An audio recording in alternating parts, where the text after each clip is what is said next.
Hello sports fans, this is Steven Hill for JustMyPicks.com, and I bring you a special NBA breakdown. I have breaking news. Allen Iverson, formerly of the Philadelphia 76ers, Detroit Pistons, Denver Nuggets, Memphis Grizzlies, has decided to retire at the age of 38. Allen Iverson has been a warrior in the NBA for so many years. I know his last game came back in 2011.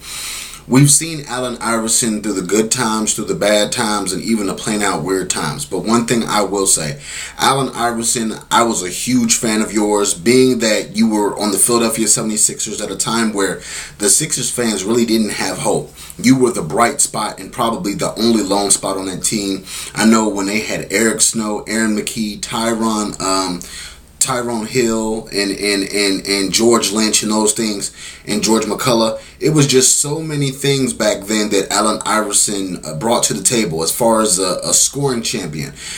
Fearless. I know watching him go up against the LA Lakers in that first game of the NBA Finals, he took over that game. Even though they got swept after that in 4 straight games, Allen Iverson put his stamp on that game. Allen Iverson has been one of the most dominant little scorers of all time. Probably, in my opinion, the best little scorer of all time. I look at him making 11 All-Star games. I look at him from a standpoint of winning 1 MVP back in 2001 when he took the Philadelphia 76ers to the NBA Finals. I just look at him making an All-NBA team a couple of times. I also look at him being the scoring champion 4 times in his NBA career. Allen Iverson may not have been the perfect man off the court or either on the court. I know that a lot of people talk about the whole practice breakdown between him and Larry Brown and with reporters.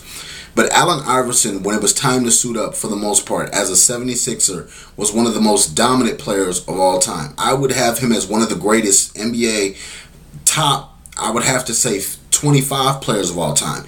Because of his skill set, because of what he did on defense, he gambled a lot and he got a lot of steals. Allen Iverson is probably the first and last of his kind. I know the NBA is evolving ever so. I know there's not a lot of space for a lot of Allen Iversons today, but in Philadelphia back in the day, coming out of Georgetown, he was one of the greatest college players / NBA players of all time. You know, he, as a first overall pick, he did win Rookie of the Year. We saw him in an outstanding year after year. We saw him break Michael Jordan's ankles. We saw him do a lot of good things. My thing to Allen Iverson, I wish you the best moving forward.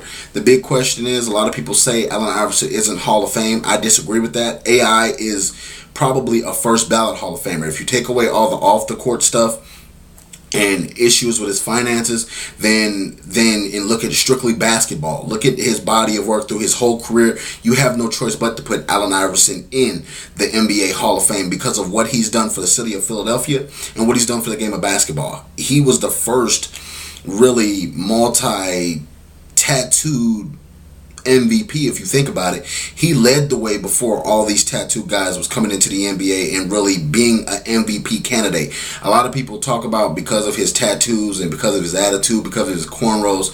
I look past all that. I don't judge people off what they do outside of basketball. I'm looking at what he did, his body of work, and that's what really counts. I salute Allen Iverson, one of the greatest Philadelphia 76ers of all time. I think right behind Dr. J, and probably one of the greatest players of all time in the NBA history.